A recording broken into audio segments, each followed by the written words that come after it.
On Ultra Top Secret, we cover terminations that are made to look like self-deletions. I also do a lot of assassination tech on this channel. We also cover aviation and political operations, special operations, exotic technology. I also cover airplane crashes. It's something I know a little bit about. So today we're going to talk, and in this video, man, we've got many of those subjects covered. We're finding out all kinds of weird stuff about this JeJu crash. We're finding out that aviation administrator that was very involved with the airport there that the crash happened was an airport manager. He suddenly supposedly self-deletes. We find out that basically this crash was just a matter of time before it happened. We find out that all kinds of factors were put together at this airport that made a bird strike and aircraft crash at this airport not inevitable. So we're going to see there's all kinds in the black boxes. Now they're saying that the black boxes mysteriously shut off 4 minutes before the crash. That is a lie. If you know anything about FDR and CVR black boxes, those things are made to stay powered. They're made to survive crashes. They're baked in ovens at thousands of degrees for hours to test them. So we're being there's some kind of shenanigans going on here that may be involved with the political climate, but it's also probably a lot of ass covering. And this is what we cover on this channel: aviation, self-deletions, political machinations, and this JeJu story's got it all. Let's check this out. Please like, share, and subscribe. This is a crew called Taking Off on YouTube, and I've been told what it's about. Let's check it out together. Here we go. One report we're getting out of South Korea is that the Boeing 737 on final approach to Muon Airport was indeed configured for landing, that the flaps and the gear were actually in the down and locked position. If this report is accurate, it has some serious implications that we'll get into in a moment. And I want to stress, we don't know if it's accurate. It's possible that the flight crew initiated a go-around before dropping gear and before the bird strike. When the tower cautioned birds, maybe the flight crew saw a large flock and hit the go-around button. And as we get more data, hopefully we'll be able to determine if this is true or not, because it makes a huge difference. Standard procedures for the 737 in the US, after talking to 5 different 737 pilots, is that the plane is totally configured for landing just before passing the outer marker or the final approach fix, which is between 4 to 7 miles from the runway. One US 737 pilot mentioned decades back it was the flight crew's decision, and you could wait to be configured at 500 feet AGL. But that changed years ago. We do know from the video taken on the ground of the stricken 737 flying overhead showing a puff of flame and smoke coming out of engine 2, or the right engine, the gear appears to be in the up position. The final approach to runway 01, the first approach where they hit the birds, is flown over water. The footage from the ground could not have been during this phase of flight. The video clip was taken most likely during the go-around, after it passed the airport. Our source in South Korea, wishing to remain anonymous, reports that the gear was down, and on decision to go around, they retracted the gear. Why is this news, if accurate, so critical? Well, we'll get to that in a moment. But before, let's get to another big news story concerning the crash. Sun Chang-won, the former president of the Korea Airports Corporation, the KAC, was found dead at his residence in Gunpo, Gyeonggi Province on January 21st, 2025. Several reports out of South Korea indicate Sun possibly took his own life, even though noting the absence of any kind of message left behind. It's also being reported no signs of foul play. The Korea Airports Corporation is a public corporation responsible for the management, operation, and development of most of the country's airports, 14, including regional airports and several smaller airports, with the exception being the big Incheon International Airport. The KAC manages everything from air traffic control, ground handling, security, and passenger services to maintenance. Sun led the KAC from December 2018 to February 2022, a tenure that included the 2020 renovation of Muwon International Airport's localizer. This localizer's reinforced concrete structure has been scrutinized following the JeJu air flight accident. The localizer antenna array was constructed with a concrete base on an elevated mound, and this setup was intended to adjust for the slope at the end of the runway, elevating the instrument landing system, the ILS antenna, to ensure an adequate signal in compliance with the ICAO requirements, the international standards for aviation. The structure was built on a mound approximately 13 feet tall, with the concrete estimated to be 3 feet thick. This design has been criticized for not adhering to the international standards, which recommend that objects or facilities near the runway safety area should be made of frangible materials that would break or deform upon impact to minimize damage to aircraft. Despite his role during the renovation, Sun was not under investigation at the time of his death. One note about the localizer structure: it was located 656 feet from the end of the runway. That distance from the stop end of the runway wasn't really the problem. The plane impacted around 160 knots. Another 100 feet or two wouldn't have changed the outcome. The issue was the height above ground. At 13 feet and a thick concrete support structure, most airports it's a few feet high at the most, and the antennas are frangible, designed to easily break away at any impact. The airport design is undoubtedly something investigators are looking at, and was something that Sun oversaw during his time as the head of the KAC. With Sun's death, we spoke with a South Korean source who wished to remain anonymous. The South Korean culture does view the taking of one's life similar to other Asian cultures. For instance, Japan is famous for the seppuku or harikari, the ritual action. While South Korea doesn't practice that particular ritual, they do have the 4th highest suicide rate in the world per capita. It's a sad statistic, to be sure. Muwon International Airport, built in 2007, serves as a vital transportation hub for the region, which has long been in need of such infrastructure. However, the airport's location has brought its share of challenges. Again, talking to South Korean sources, the airport is situated along migratory routes for birds. It faces a heightened risk of bird strikes, which pose serious safety concerns for aviation. And when you look at this chart that South Korean pilots use, you see the airport is surrounded by areas of heavy bird feeding and roosting areas. There are an abundance of migratory birds, and the greater white-fronted goose is known to be present in large numbers.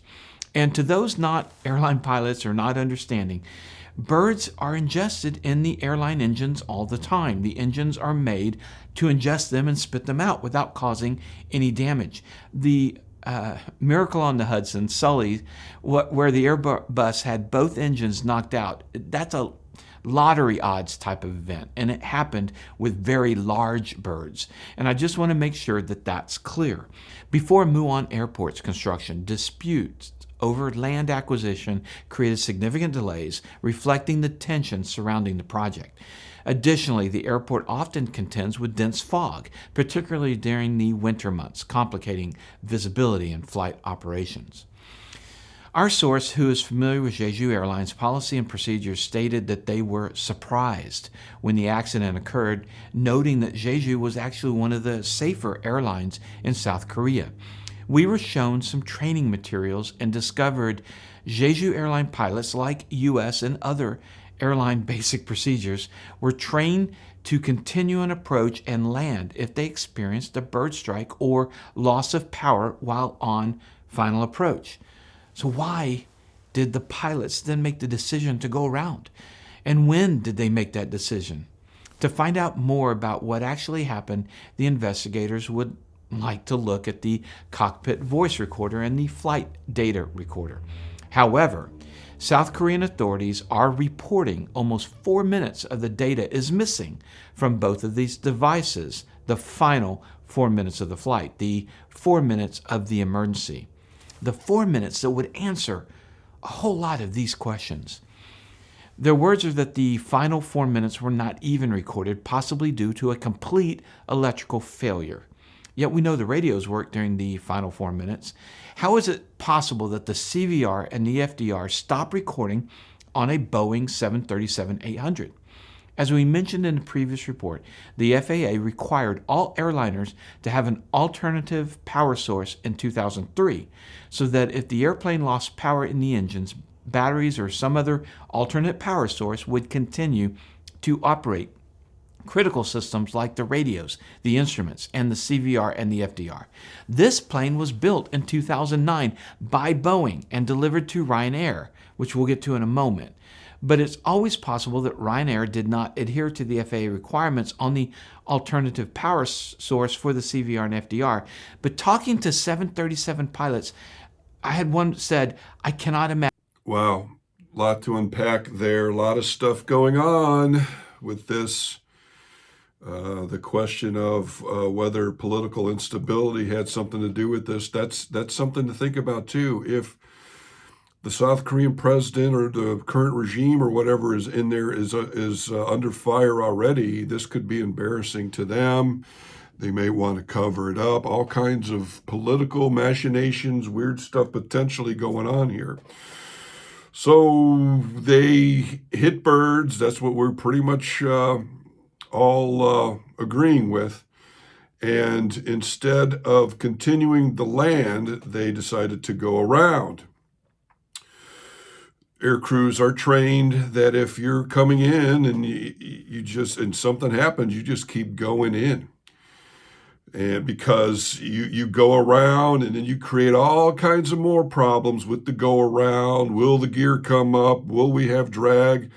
Do we have decreased power now and we can't get the gear up, and now we're going in anyway because we can't fly, this airplane won't create lift.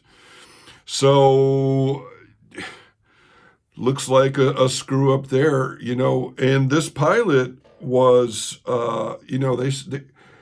they're saying, okay, yeah, the first officer had 1,600 hours. They're not giving any context there. That's not a lot of time. That's barely over the minimum it takes to be an airline pilot in the United States. You have to have 1,500 hours, and in order to have your airline transport pilot certificate, in order to fly commercial airliners in the United States, you have to have 1,500 hours, be 23 years old, be of good moral character. This guy or girl, they won't release the names of these people. Was barely able to fly commercial airlines, barely qualified in the United States. So potential screw up there. But I'm not throwing any shade on this air crew. There's a very tiny number of humans on this planet that have had to deal with any emergency in their life whatsoever, let alone something like this, and then having to shut down engines. I did a video a couple videos ago where I showed a double engine out, and the plane was at 6,000 feet, and it glided a very long time to get to the Los Angeles airport. If they would have accidentally shut down an engine, it probably would have been around the 4-minute mark. And that's where we're seeing the the FDR and the CVR suddenly not working. So if these guys screwed up, and I'm not throwing shade on them, and didn't land and then went around and then accidentally shut the good engine down or the better engine down, they probably both were all gunked up with geese. Sadly, that would be a double screw up. Thank God nothing like this has happened in the United States.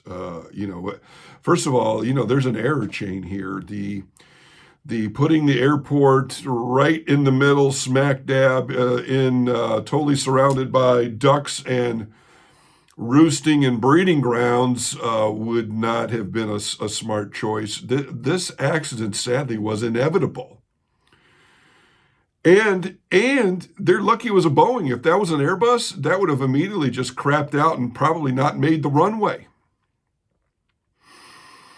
Airbus, engines, they just say screw it after ingesting anything. Boeing's have been tested to suck in birds and use them as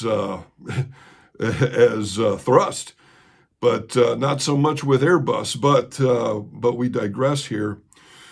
So if they did a bunch of screw ups on this thing, and if there's political instability, and on top of everything else, they put this airport in a breeding ground, and then they had this massive, thick 13 by 13 foot cement block at the end of the runway. I wonder whose great idea that was. Just amazing. Something similar to this happened in Little Rock. American Airlines MD-80 went off the end of the runway. And if there had been something like this there, everybody on board probably wouldn't have made it. As far as I can remember, you got to remember, I react to these videos. As far as I can remember, it was just the captain that got terminated. Sadly, when he got to the end of the runway, the rail system, one of them, they were going so fast, clipped through the front of the cockpit nose area of the aircraft and cut this guy in half. He didn't survive, but they were frangible. They were taken down. Whereas you start putting stuff like this at the end of every runway, it's only going to be a matter of a few years before somebody bites it. Sadly, at the end of runways now, they're putting up this thing, this material that digs into the landing gear to stop the thing from going off the end of the runway, because that's when you start having problems. Sadly, Southwest had one go off the end of the runway at Midway. ATA, another airline, I think also went off at the end of Midway. Sadly, with the Southwest craft, overrun, a little boy was killed, sadly. As far as the go-round, if one guy gets nervous, if let's say the first officer who's barely legitimate to be an airline pilot hits the go-round buttons, they're pretty much committed. So a lot of shenanigans going on with this crash, sadly. And then they're trying to tell us that the FDR and CVR suddenly don't work. That is a lie. And we see this over and over again on this channel. We cover-ups, assassinations, and with the 4 aircraft that were involved with 9/11, supposedly none of those black boxes worked. And then also with the TWA 800, the black boxes supposedly didn't work. It seems like every time, and I think there was a French aircraft that left South America that was over the Atlantic. Some shenanigans with their FDR, FDR and CVR. I would have to look that up. But we see that this is kind of a common thing with these black boxes are built to withstand this type of stuff. And every time there's some type of suspicious event, these things suddenly don't work. Now, is it because of the political implications if it's found that these guys messed it up? Or is Boeing involved? And Boeing is having all kinds of problems now. Imagine if something, and I don't think that this is the case, but let's just do a mental experiment here. Imagine with all the bad press that Boeing has, that something is found. Like they said, the press started pointing the fingers immediately at Boeing, and of course that's what is going to happen. I don't think that is what this is in this case. Sadly, I think it's the crew. But if there was something that was not good for Boeing, I actually think the Korean government would easily show that and throw the shade on Boeing instead of getting this political hot potato. But that's the thing about politicians. They'll do things for money. It's just how it is. Someone comes at you with a bunch of money, you might help a company like Boeing. Boeing just recently had a couple of whistleblowers pass away in suspicious circumstances. That's all I'm saying. I don't think that is that in this case. But you see all the stuff that's involved with this now. I was taking notes here. CRM, he mentioned CRM, cockpit resource management. Back in the day, it was a problem. These captains would basically tell everybody to shut up and would not listen to his team of people telling him, helping him, and he would just do his own thing and focus and then potentially endanger and or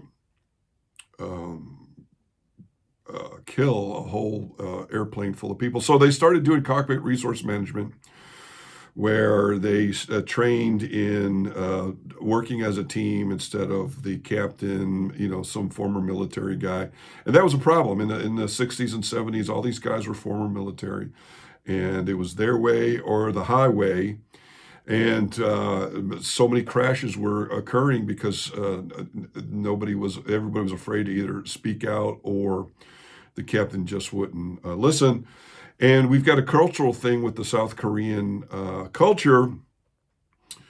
So, and I don't think that this is something we'll never know. Again, if that looked bad for Korea during a political instability period, they might want the CVR and FDR to not be working. Was this first officer a diversity hire? That's a problem. That's a problem in American aviation.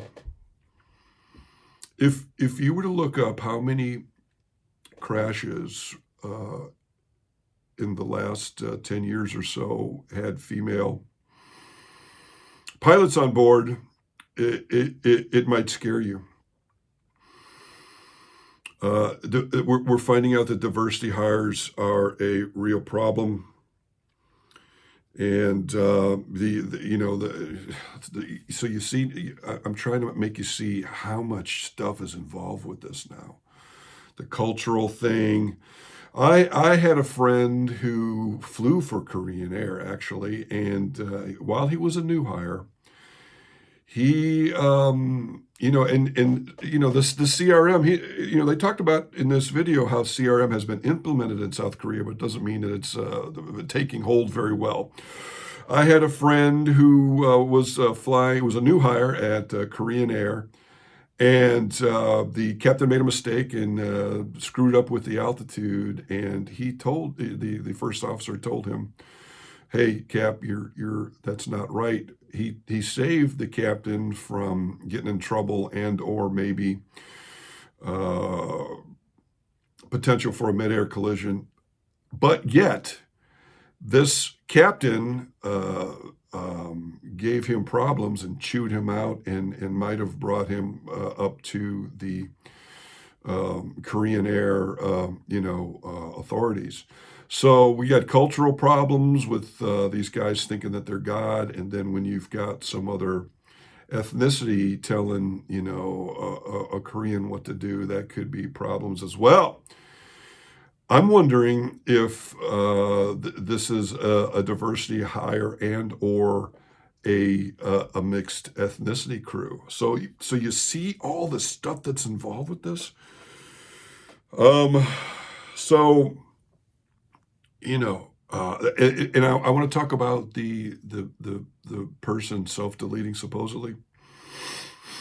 So they talk about in this video the their culture. Maybe they take their lives with shame or honor or whatever. But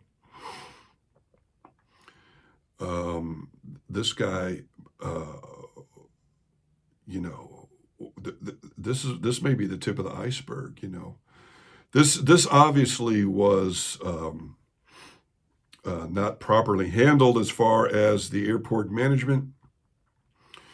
And sadly, a bunch of people had to perish because of the bad decisions that were made. And if there's a cover up, if they're silencing the FDR and CVR, and they're putting out a different story, they may want to unalive this guy to make sure he never tells anybody the real truth.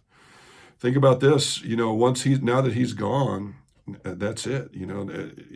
A potential whistleblower is out of the picture, and now the strings are cut there. It can't lead. All the blame can be now put on this guy, and nothing can be said about these guys.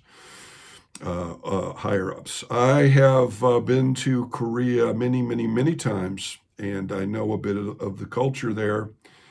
And it's just, all I'm going to say is this: it's just very hard for me to believe that this guy self-deleted at this time. So it's a sad thing. I'm not going to throw shade on the crew, because this could have been avoided in the first place. This could have been avoided in the first place. And then once they got in the situation, we see a potential error chain.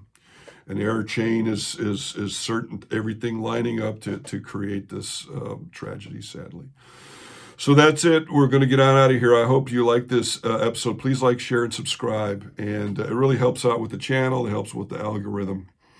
And we will see you on the next Ultra Top Secret.